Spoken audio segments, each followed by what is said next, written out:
Assalamualaikum warahmatullahi wabarakatuh. Perkenalkan, nama saya Muhammad Soleh Sulaiman dengan NIM 1060 1022 dari kelas 3 TRPL, jurusan Teknologi Informasi dan Komputer, Politeknik Negeri Subang. Di sini saya akan sedikit menjelaskan tentang ujian praktikum akhir semester pada mata kuliah Internet of Things. Adapun topik pembahasan yang akan kita bahas, yang pertama ada presentasi project, arsitektur sistem, demonstrasi, penjelasan source code, pengujian dan analisis, serta kontribusi individu yang saya lakukan. Bagian pertama yaitu presentasi project yang melatar belakangi proses pembuatan atau pengambilan judul yang kami ambil pada proyek saat ini, yaitu karena Subang merupakan salah satu kota dengan sentra nanas madu di Indonesia, dan proses yang dilakukan petani saat pasca panen itu masih melakukan proses penyortiran buah nanas secara manual, yang mana itu sudah sering menyebabkan ketidakkonsistenan hasil panen dan kesulitan dalam memenuhi standar spesifikasi industri pengolahan. Lalu karena hal itulah petani kesulitan kadang-kadang melakukan evaluasi produksi secara akurat, yang pada akhirnya menghambat peningkatan efisiensi serta nilai tambah ekonomi dari komoditas nanas madu di tingkat lokal. Adapun rumusan masalah yang kami temukan, yang pertama itu sudah jelas tadi, proses penyortiran nanas masih dilakukan secara konvensional dan masih berdasarkan pengamatan secara subjektif. Yang kedua itu belum adanya sistem yang terintegrasi untuk pencatatan dan pemantauan kualitas nanas secara bertahap dan terdokumentasi. Akibatnya petani kesulitan melakukan evaluasi kualitas bahan baku dan efisiensi produk. Dari rumusan masalah tersebut, kami menyusun tujuan penelitian. Yang pertama, mengembangkan sistem berbasis IoT dan AI untuk menilai kualitas kulit nanas secara non-destruktif dan objektif, serta sistem IoT yang berfungsi untuk melakukan akuisisi data citra secara otomatis. Sedangkan AI di sini digunakan untuk menganalisis citra guna mengklasifikasikan tingkat kematangan buah nanas. Tujuan penelitian yang kedua itu mendukung proses pemantauan dan pengelolaan data. Dirancanglah sebuah website yang terintegrasi dengan sistem IoT dan AI sebagai media monitoring kualitas nanas secara real time, yang mana berfungsi untuk menampilkan hasil analisis, menyimpan data kualitas nanas ke dalam basis data, serta memudahkan penggunaan dalam melakukan pemantauan dan evaluasi secara berkelanjutan. Adapun manfaat dari sistem ini itu yang pertama, mengefisiensikan operasional yang signifikan dalam proses pasca panen nanas dengan menggantikan metode penyortiran manual dengan proses yang lebih objektif, konsisten, dan terotomatisasi. Selanjutnya, adapun target utama dari proyek yang kami buat saat ini sudah jelas. Yang pertama itu adalah mitra dari penelitian kami, yaitu selaku pemilik kebun atau pertanian nanas, yaitu Bapak Toto, yang berada di kawasan Jalan Cagak, Kabupaten Subang.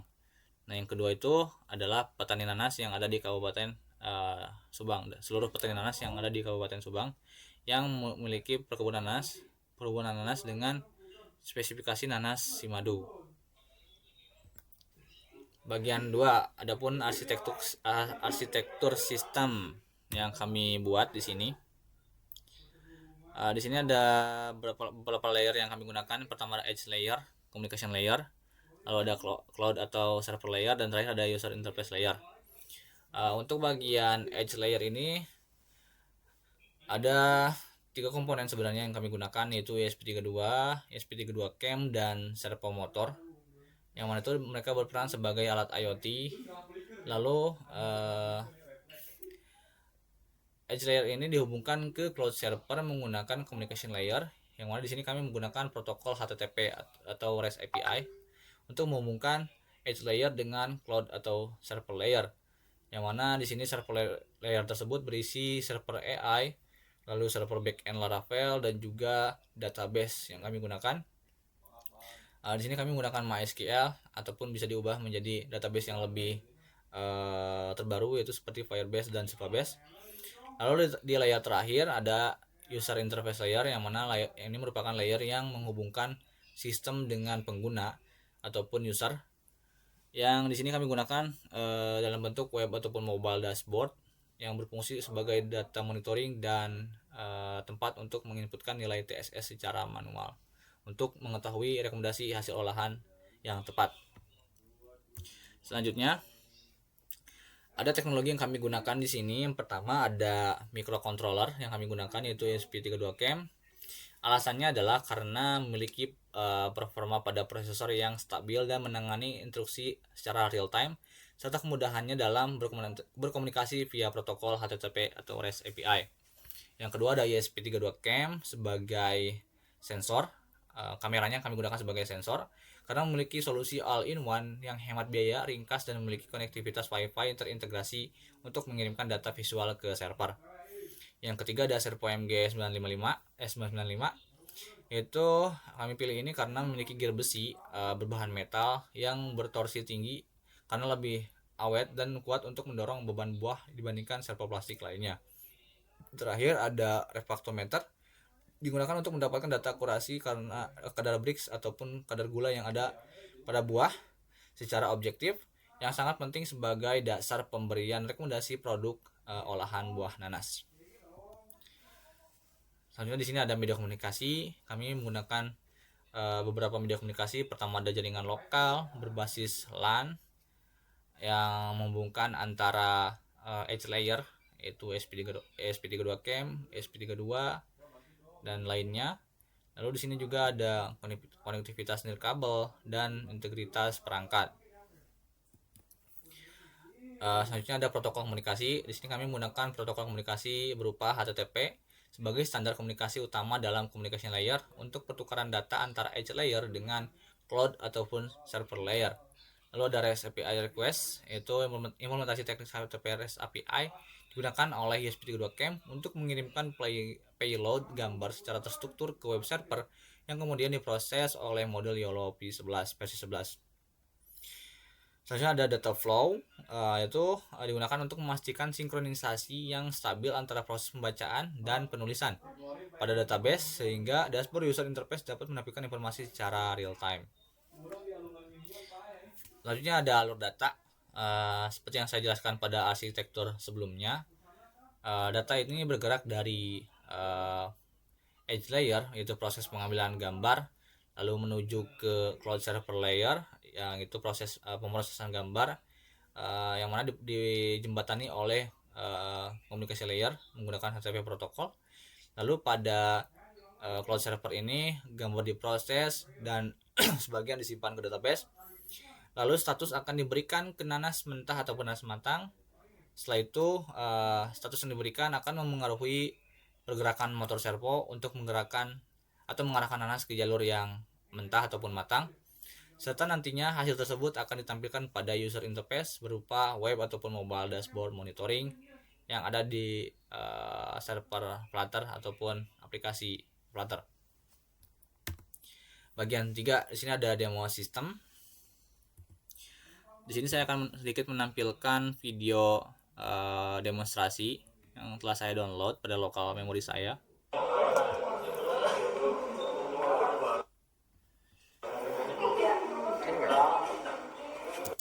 Ini merupakan proses dari pemotretan atau pengambilan citra visual dari kulit nanas menggunakan ESP32CAM, dan di sini nanas itu diletakkan pada dudukan yang telah disediakan.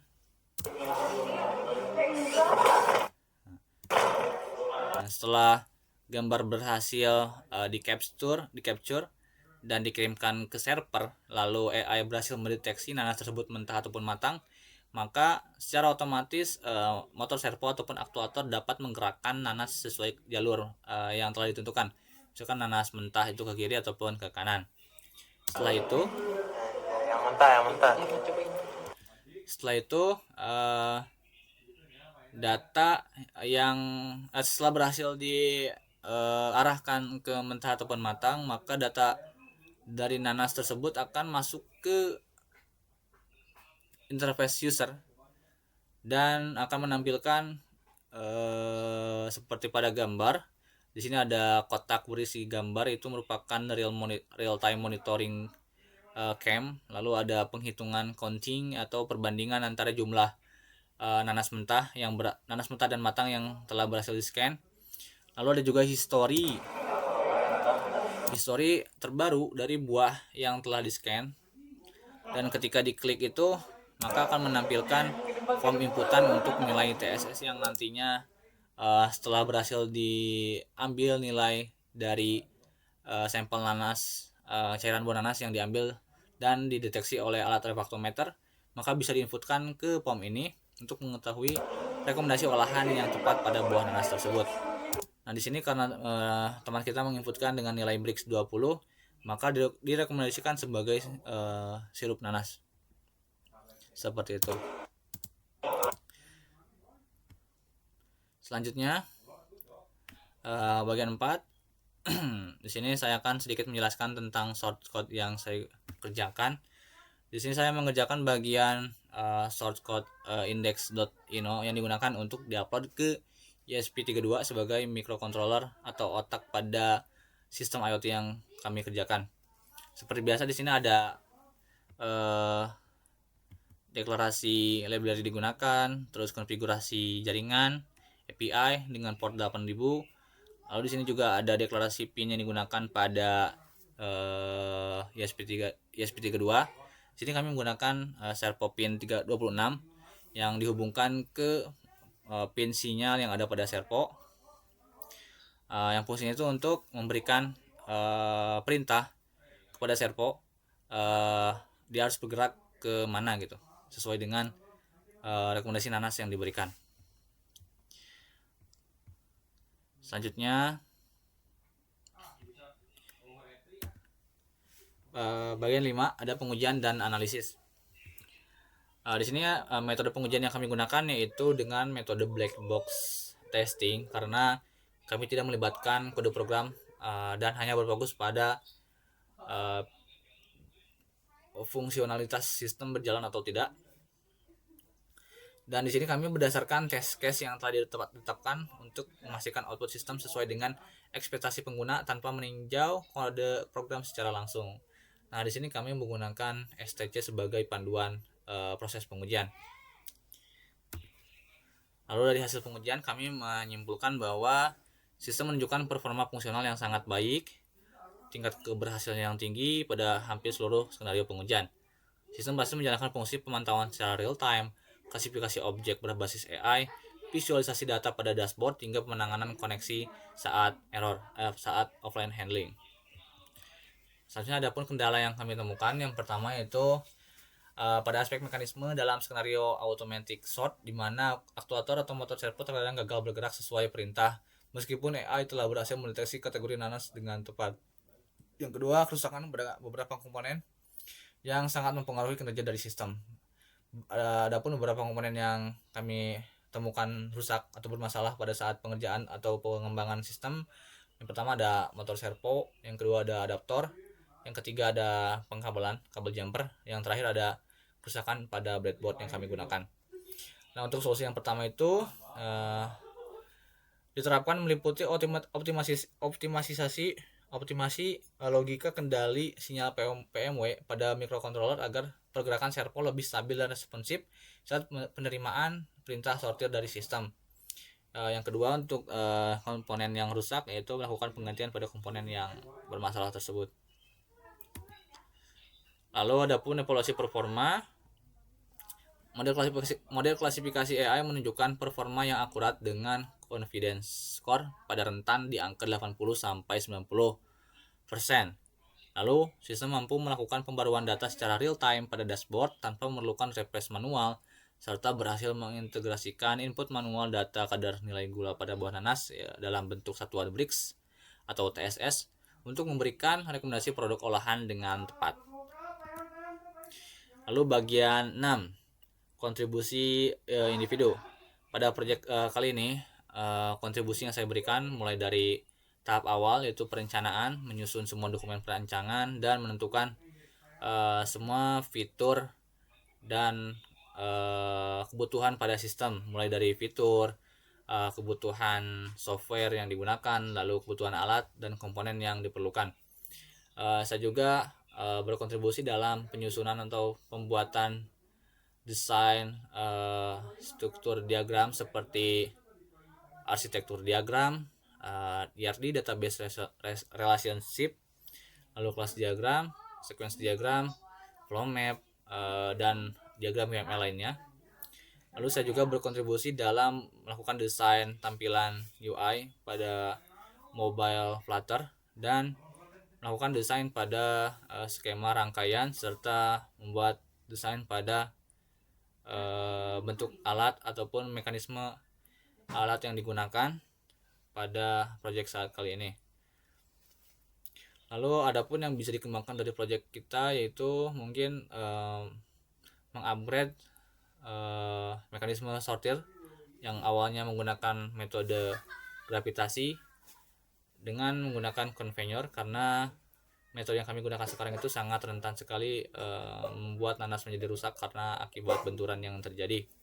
Lalu kita juga bisa mengupgrade ESP32 cam dengan cam yang lebih proper supaya hasil dari capture gambar yang didapatkan itu lebih jernih dan membuat tingkat keakuratan AI lebih maksimal. Mungkin selanjutnya untuk kendala yang dihadapi selama proyek ini, karena mungkin banyak alat yang rusak dan harus diganti, membuat kita seringkali kebingungan sendiri dan kadang membuat kita sulit untuk menentukan langkah selanjutnya yang harus diambil. Dan karena ini merupakan proyek IoT yang awal kita lakukan, jadi masih bingung dalam menentukan komponen yang cocok untuk kami gunakan di proyek saat ini. Mungkin cukup sekian dari pemaparan materi yang bisa saya sampaikan. Kurang lebihnya mohon maaf. Wabillahi taufiq wal hidayah. Wassalamualaikum warahmatullahi wabarakatuh.